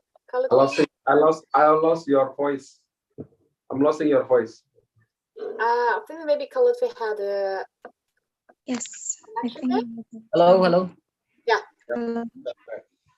Oh, sorry. My bad. My connection is unstable here. So another side from Kai, she want to introduce the steak, but with a new innovation. I don't know, with the new sauce, and then with a new what is that taste, and we agree that we can make it the steak from Western and combine to their local wisdom. Yeah, with the new branding too. So yeah, that's all from me. Sorry. Okay, can I ask something? Yes. Okay, I'm very interested with your curry dog idea. Okay, first thing first. Okay, curry dog is eat raw. How do you make sure that your customer doesn't get food poisoning? Because in 1 gram of dirt on that raw vegetable, there is 20,000 bacteria, which is can multiply every 20 minutes and become folded. And after 2 hours, maybe the one who doesn't have a very good immune system can be food poisoning. In 2011, in Germany, Stuttgart, there is 2 people died because eating raw bean sprout, toge. Yeah. So you need to think about food safety first because you want to sell the food raw. Okay. How do you eat one? That's the first question. The second question: how do you able to overcome with oxidation? Because when you cut the vegetable after 2 hours, there is a changing color. If you cut the bean string, long bean, yeah, after 2 hours, there is the liquid, the starch, the liquid starch, change the color of the green bean. After the next day, it's like brown, right? So, and then do you know that it's so dangerous to produce raw food and then to sell without proper food safety standard?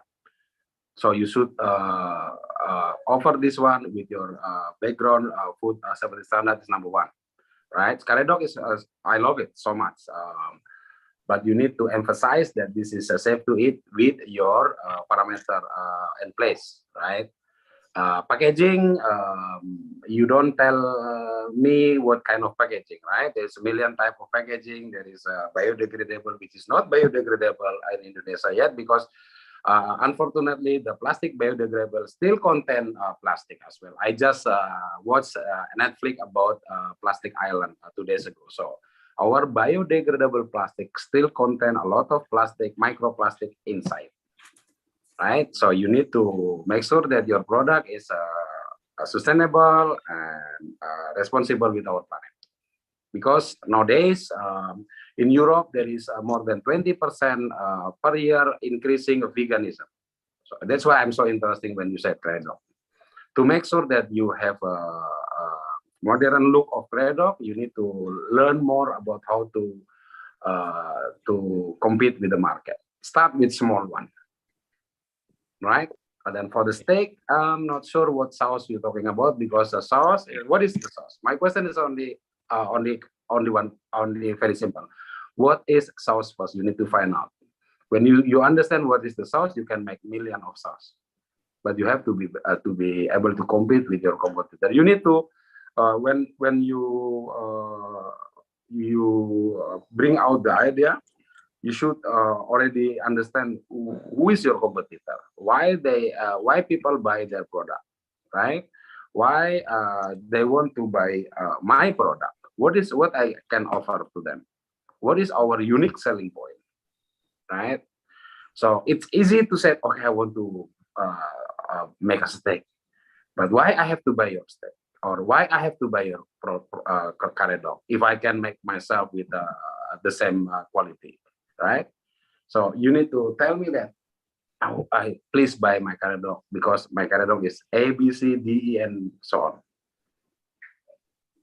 I'm sorry, this is just in our mind, or not in reality. If reality, I will drill you more, and then you will have a lot of lessons, right? So this is actually this type of things happening with. I was always very active in small and medium enterprises, UMKM in UK. So whoever someone want to try to open a business, they ask my advice. Of course, there is little fee inside, but I'm very happy that then when I drill, and then they suddenly, oh shit, sorry, oh shoot, I have to come back in 1 month because I just like this is just only the beginning. I can drill on and on. I'm not making people demotivate, but I'm giving the reality, right? And then we coach, and then they can run by themselves, and then some of them already have a regular customer, right? But it's not that simple to open a food business, right? If we cannot taking care of our unique selling point by 2 years, that's it. So that's why I think that's why there is a lot of trend, and then go down, and then another trend, another go down, right? There's not many restaurant we have a lot of long shelf life because restaurant business is very complex, not as simple as in our business. There is a lot of hard work inside, but don't give up. That's your dream to sell curry dog. I want to see it. Next 5 years, you have a curry dog Lutfi brand on it. I'll try. Yeah. Thank you, Steve. Thank you, Chef Budi, Kak Lutfi, and also Kak Amanda. It was a great Chef. Thank you, Kanisa. Yeah, so we're going to move to another group. Please, Kak Dega. Hello, Kanisa. Thank you so much for the opportunity. So in my group, I have really 2 amazing participants, and they were Kak Wulan as a teacher and Bahrain as a student in the 6th grade. Our youngest participant of all time. So for today representative, I will choose Bahrain. Everyone give him applause. Bahrain, just remember you can talk everything that we just discussed in the room. Yes, Bahrain, you are. Hello, Bahrain. Good. Okay, you can talk, Bahrain. Hello, Bahrain. Hello. Hello. Hi. Yeah, you can tell us what you were talking about in the group with Kak Dega and also Kak Wulan. Maybe you can share to Chef Budi as well.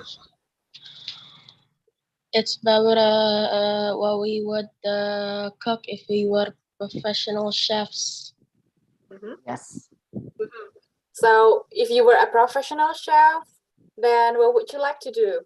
What food you focus on? I would like to cook sunny side up eggs because they're the easiest to make. Yes, good. And Wulan would make something Sumatra spicy stuff. I forgot. Hold sate padang, Bahrain. Yeah, sate padang. Okay. Oh my God, now you make me very hungry. Yes, You know chef. what I I mean? also, I also hungry at the time, chefs in the room. Really. Padang, oh my God. Now I remember there is sate Padang as well here. I'll find it out. So that's all. Maybe Kaulan, you want to add something, Kaulan? Uh, not only sate Padang, but I also want to introduce like lenggang. It is from pempek mixed with egg and have to boil it. Wow. Okay, good. Padang, isn't it? Wow. So that's all. Thank you so much, Kaulan and Bahrain. Kanisa, Right. I'll see you. Thank you. Very good. Very, very interesting topic. Bahrain, how old are you? 12 years old. Okay. Have you make sunny side up yet? Have you ever make sunny side up? Have you ever make sunny side up? Yes. Did you blown up the yolk when you cook or no?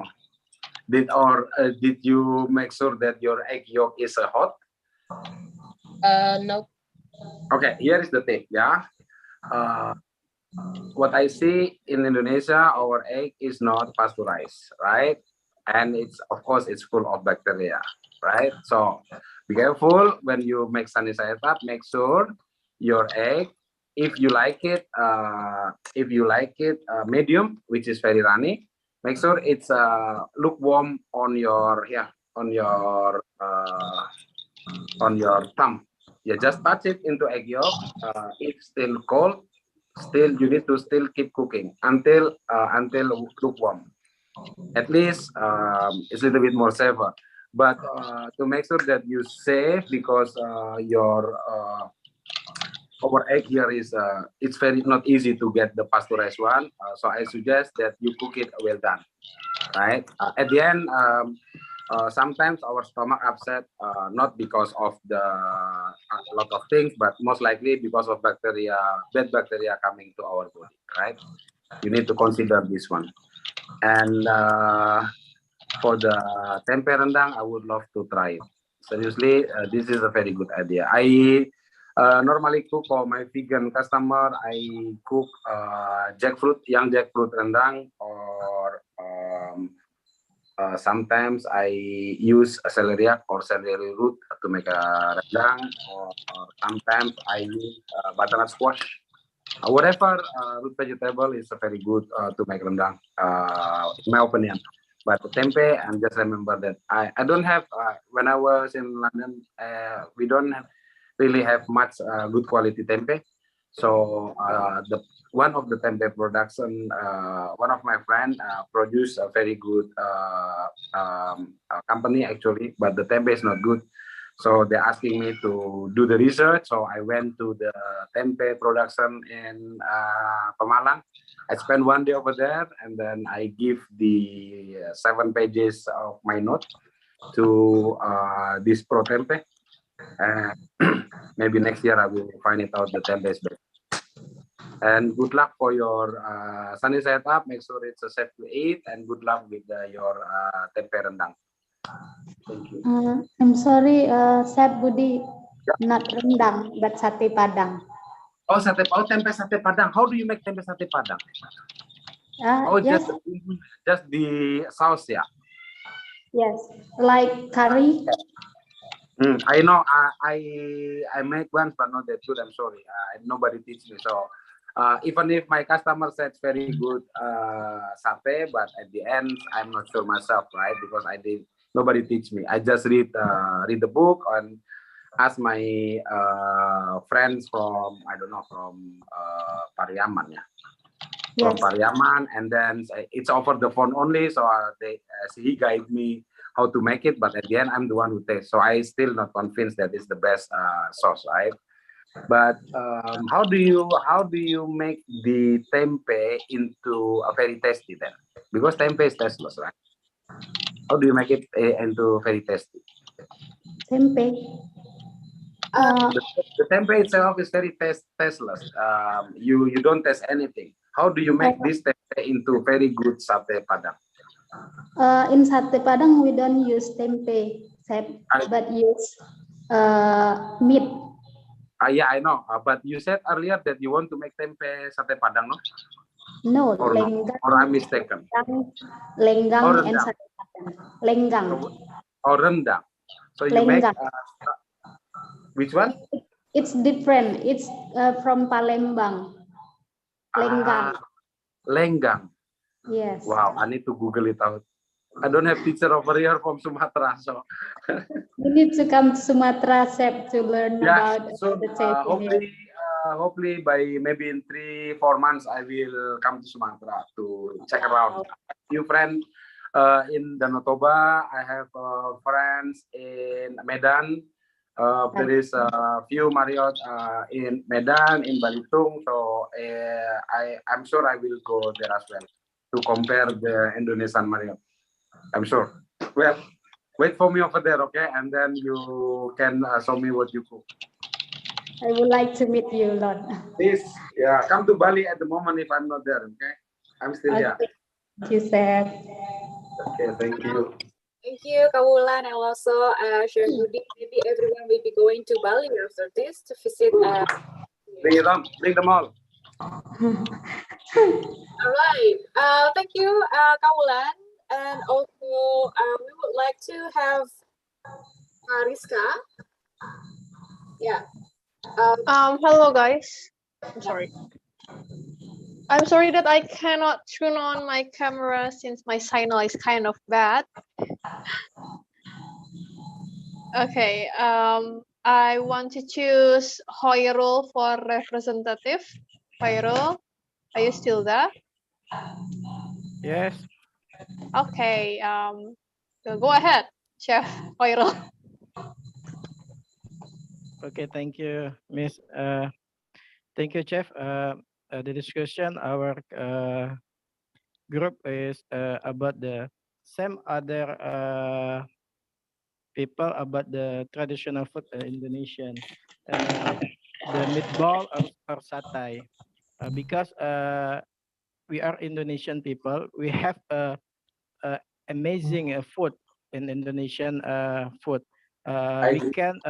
We can promote the traditional food for going to international community because we have a foundation for good taste.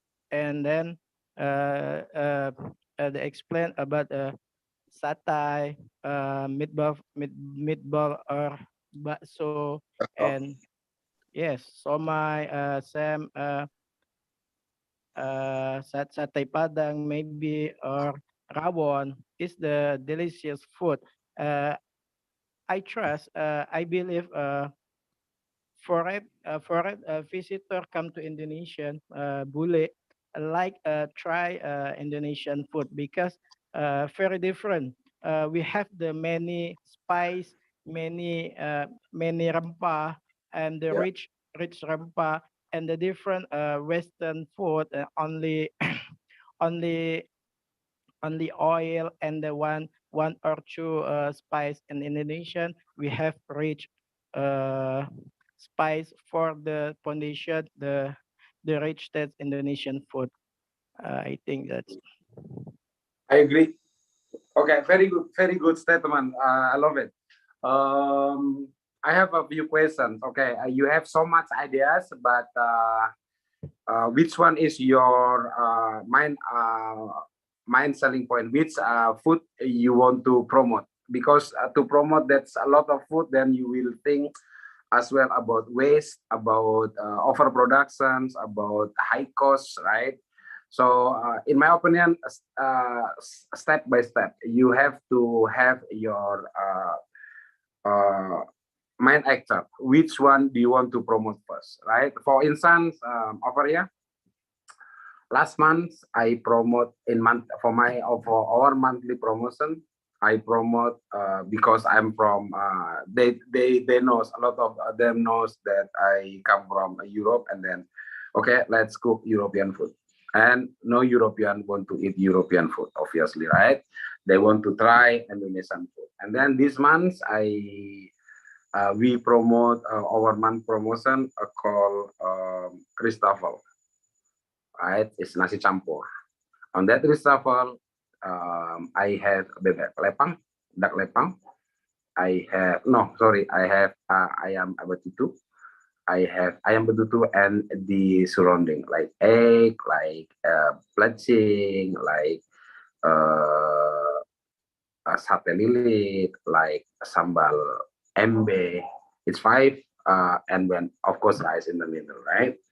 And what happened? Every single day there's bule coming to see this one. You are right. That's our food is rich with the rempah, but you have to narrow it down first. Stay small, start small, and then if you want to make satay,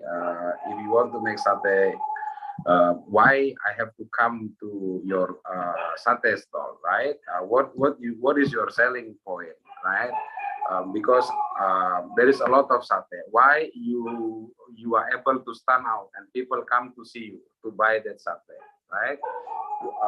That's you need to think about. And if you said that rempah, I suggest that you able to tell story.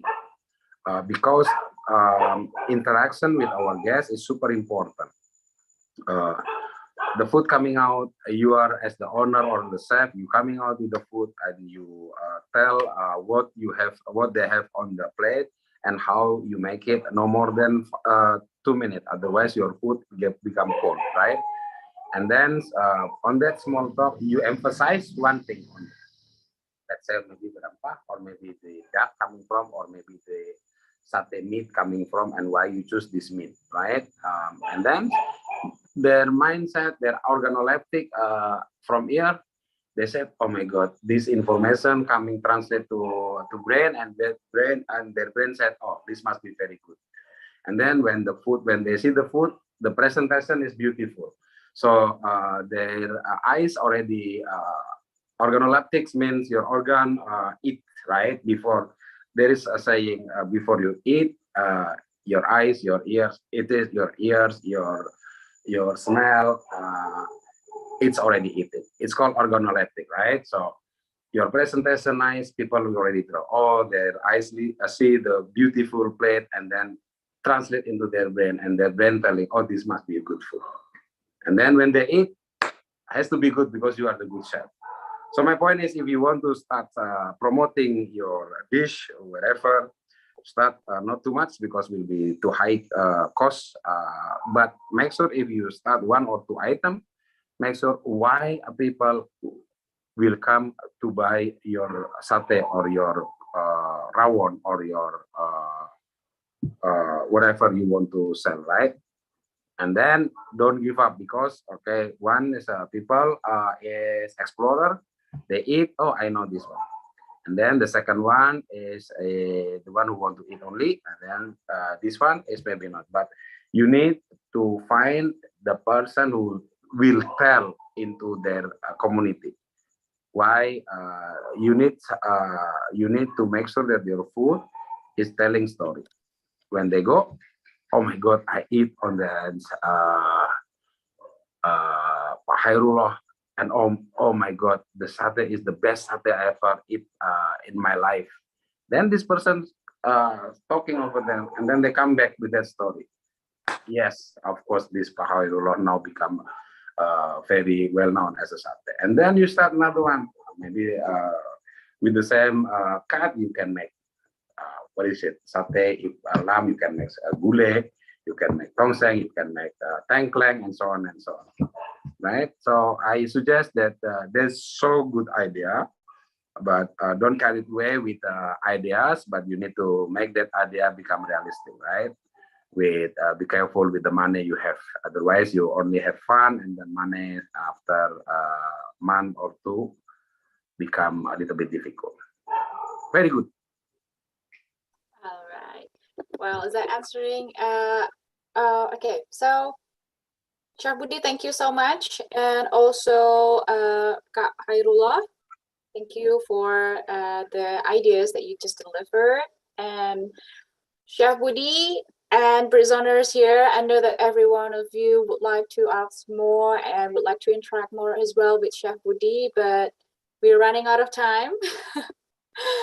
So as a closing here, we would like to have a closing statement. But beforehand, maybe we would like to have a feedback of this class. You find it interesting and everything, just 2 minutes. And after that, we're going to have a closing, simpler is better, the simple closing statement from Chef Budi to close the class. So maybe from, yeah, Chef Budi, we have a loyal member here that maybe would like to give a feedback. Maybe Kadian. Oh, Kadian is still showing. Okay, is Kadian still? Okay, maybe just a simple feedback, Kadian. I'm sorry. Oh, okay, Kadian still eating. All right. Just simple feedback. Okay. Chef Budi, thank you so much for being here today to inspire us. It was really interesting, and I would like to hear more about your story. Actually, I heard that you have a book, and I would love to read that. And again, thank you. Sorry, I'm eating my food right now. I'm so hungry. Yeah, it is because Chef Budi, chef, everyone is hungry now. Yes, responsible for that. You are responsible for that. This must be responsible for that, chef. Okay, so thank you, Dian. Dian is in Thailand, and I'm sure that he is exploring more food in Thailand. So thank you so much, Dian, for the feedback. And everyone that is still curious about Chef Budi and would like to ask more, just connect to him in IG, through IG. The IG account is, I'm going to write down in the chat box. Just right away to put a tag on it and then follow Instagram of the Chef Budi and then just drop a message. And he's such a humble chef that you can talk to. You can, yeah, he's like very helpful.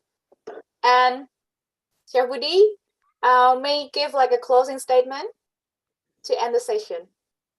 Well, I don't know what did the closing statement look like, but I just would like to say thank you to all of you guys.